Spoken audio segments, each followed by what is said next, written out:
மதிப்புக்குரிய தலைமை ஆசிரியர் அவர்கள், ஆசிரியர்கள், பெற்றோர்கள் மற்றும் என் செல்ல நண்பர்களே, இன்று நாம் அனைவரும் பெருமிதத்துடன் குடியரசு தினத்தை கொண்டாடிக் கொண்டிருக்கிறோம். ஒவ்வொரு ஆண்டும் ஜனவரி 26ஆம் தேதியன்று இந்தியாவாகிய நமது நாட்டின் குடியரசு தன்மையை எடுத்துக்காட்டி இந்த நாள் சிறப்புற விழாவாக கடைபிடிக்கப்படுகிறது. 1947ஆம் ஆண்டு நாம் சுதந்திரம் அடைந்த பிறகு 1950ஆம் ஆண்டு ஜனவரி 26ஆம் தேதியன்று இந்திய அரசமைப்பு அமலுக்கு வந்தது.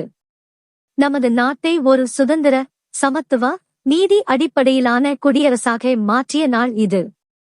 1947ஆம் ஆண்டு நாம் சுதந்திரம் அடைந்த போதும் ஒரு கட்டமைக்கப்பட்ட அரசியல் அமைப்பு இல்லாமல் நம்மால் முன்னேற முடியாது என்று நம் முன்னோர்கள் உணர்ந்தனர்.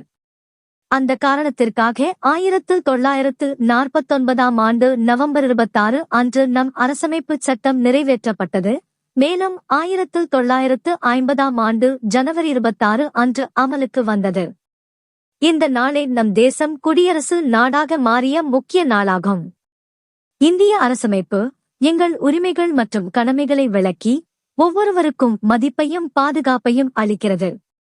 பாபா சாஹேப் அம்பேத்கர் அவர்களின் தலைமையில் உருவான அரசமைப்பு சட்டம் இன்று நம்மை முன்னேற்றத்தின் பாதையில் இட்டுச் செல்கிறது.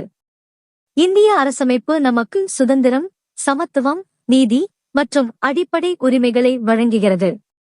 அதே சமயம் நாம் சமூகத்திற்காக பங்களிக்க வேண்டிய கடமைகளை மனதில் நிறுத்த வேண்டும். தியாகங்கள் மறக்க முடியாதவை. இந்த சுதந்திரத்தின் அடிப்படையாக நம் முன்னோர்களின் தியாகங்கள் இருக்கும். அவர்கள் வாழ்வியல் அர்த்தத்தை மட்டும் அல்ல, உயிரையே கொடுத்து நாட்டிற்காக போராடினர். மகாத்மா காந்தி அஹிம்சையின் சின்னமாக இருந்தார். சுபாஷ் சந்திர போஸ் நம் தேசத்தை விடுதலையாக்க தன்னையும் அர்ப்பணித்தார். சர்தார் வல்லபாய் படேல் நம் தேசத்தின் ஒற்றுமையை நிலைநாட்டியவர். இன்று நாம் பெற்றிருக்கும் சுதந்திரம் அவர்களின் உழைப்பின் விளைவு. இந்தியாவின் வெற்றிகளும் வளர்ச்சியும் அனைத்து குடிமக்களும் ஒருமித்தமாக இணைந்து பாடுபடுவதால் தான் சாத்தியமாகின்றன. இன்று நாம் அனைவரும் ஒருமித்த சிந்தனையுடன் நமது தேசத்தின் வளர்ச்சிக்காக உழைக்க வேண்டும். இந்த நன்னாளில் நமது சுதந்திர போராட்ட வீரர்கள் செய்த தியாகங்களை நினைவு கூர்ந்து நமது கடமைகளை சரியாக நிறைவேற்றுவோம் என்று உறுதி எடுப்போம். ஜெய் ஹிந்த். நன்றி. மறக்காம சர்ப்ரைஸ் பண்ணுங்க.